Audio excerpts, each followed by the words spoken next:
ಕೋಲಾರ ಜಿಲ್ಲೆಯ ಮಾಲೂರು ತಾಲೂಕಿನಲ್ಲಿ ಹದಗೆಟ್ಟ ರಸ್ತೆಗಳಿಗೆ ಮುಕ್ತಿ ಯಾವಾಗ ಅನ್ನುವಂಥದ್ದೇ ದೊಡ್ಡ ಪ್ರಶ್ನೆಯಾಗಿದೆ. ತಾಲೂಕಿನ ಮಾಸ್ತಿ ಹೋಬಳಿಯ ಕೆ ಉಪ್ಪಾರಹಳ್ಳಿ ಗ್ರಾಮದಲ್ಲಿ ಕಳೆದ ಹಲವು ವರ್ಷಗಳಿಂದ ರಸ್ತೆಗೆ ಡಾಂಬರು ಹಾಕುವಂತೆ ಜನರು ಒತ್ತಾಯವನ್ನ ಮಾಡ್ತಿದ್ರು. ಜನಪ್ರತಿನಿಧಿಗಳು ಈ ಕಡೆ ಕಿವಿಯೇ ಕೊಟ್ಟಿಲ್ಲ. ಸುಳ್ಳು ಭರವಸೆಯಿಂದ ರೋಸಿ ಹೋಗಿರುವಂತಹ ಗ್ರಾಮಸ್ಥರು ಜಲ್ಲಿ ಹಾಗೂ ಎಂಸ್ಯಾಂಡ್ನಿಂದ ತಾತ್ಕಾಲಿಕವಾಗಿ ರಸ್ತೆಯನ್ನ ಮಾಡಿಕೊಂಡಿದ್ದಾರೆ. ಇನ್ನು ಮಳೆಯಾದರೆ ರಸ್ತೆಯ ಮೇಲೆ ಕೊಳಚೆ ನೀರು ನಿಲ್ಲುವಂತಹ ಪರಿಣಾಮ ರಸ್ತೆಯ ಎರಡು ಬದಿಯಲ್ಲೂ ಕೂಡ ಗ್ರಾಮಸ್ಥರು ಜೆಸಿಬಿಯಿಂದ ಮೋರಿಯನ್ನ ನಿರ್ಮಾಣ ಮಾಡಿದ್ದಾರೆ.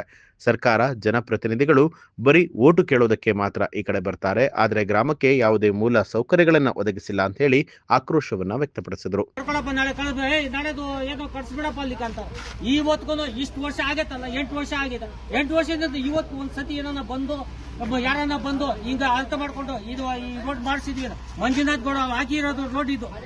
ಆ ಟೈಮ್ನಾಗ ಇವಾಗ ಆ ಮಂಜುನಾಥ್ ಗೌಡ ಬಂದು ಏನನ್ನ ಹೋಗಿ ಅವ್ರ ಮನೆ ಹತ್ರ ಹೇಳಿದ್ರೆ ಸಾಕು, ರಿಟರ್ನ್ ಕಳಿಸ್ತಾರೆ, ಬಂದು ಕೆಲಸ ಮಾಡಿಸ್ಬಿಟ್ಟು ಹೋಗ್ತಾರೆ. ಕುಡಿಯೋಕೆ ನೀರು ಇಲ್ಲ ಅಂತ ಹೇಳಿದ್ದಿದ್ದು ಅದು ಐದೇ ದಿನ ಟೈಮ್ ಬಂದು ಬೋರ್ ಹಾಕ್ಸ್ಬಿಟ್ಟು ಹೋಗ್ಬಿಟ್ರು. ಅವರು ಟಿಸಿ ಎಲ್ಲ ತಗೊಂಡ್ ಬಂದು ಹಾಕ್ಸ್ಬಿಟ್ಟು ಹೋಗ್ಬಿಟ್ರು. ಇವತ್ತು ನೀರು ಕುಡಿತಾ ಇರೋದು ಮಂಜುನಾಥ್ ಗೌಡ ಅಂತೆ.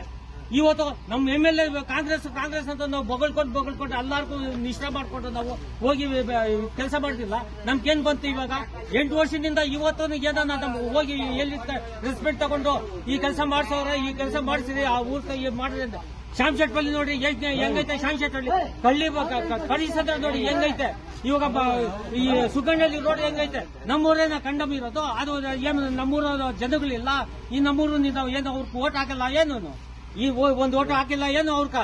ಇವಾಗ ಎಷ್ಟು ನಾವು ಕಾಂಗ್ರೆಸ್ ಸಾಯ್ಕೊಂಡು ನಮ್ಗೆ ಬೇಕೋ ಕಾಂಗ್ರೆಸ್ ಅಂತ ಎಲ್ಲರೂ ನಿಷ್ಠೆ ಮಾಡ್ಕೊಂಡು ನಾವು ಓಟ್ ಹಾಕಿತ್ತ. ಇವತ್ತು ನಮ್ಮ ಊರು ಕಣ್ಣ ಮಾಡಿಬಿಟ್ರು. ಇಲ್ಲ ಒಂದು ಚಿರಂಡಿ ಐತಾ, ಇಲ್ಲ ನಮ್ಗೆ ಒಂದು ಇದು ಮನೆ ಏನೋ ಒಂದ್ ಮನೆ ಕೊಡ್ಸಾರ ಕೊಡ್ಬೇಕಿತ್ತ. ಇವತ್ತು ನಾವು ಇವಾಗ ಚೇರ್ಮನ್ ಹೇಳಿದೀವಿ, ಅವ್ರಿಗೂ ಹೇಳಿದ್ವಿ, ಯಾರನ್ನ ಆಗ್ಲಿ ಇವತ್ತು ಒಂದು ಮನೆ ಯಾಕನ ಒಂದ್ ಮನೆ ಹಾಕ್ಸವ್ರ ಅಂತ ಹೇಳ್ಬಿಡ್ಲಿ ನೋಡೋಣ.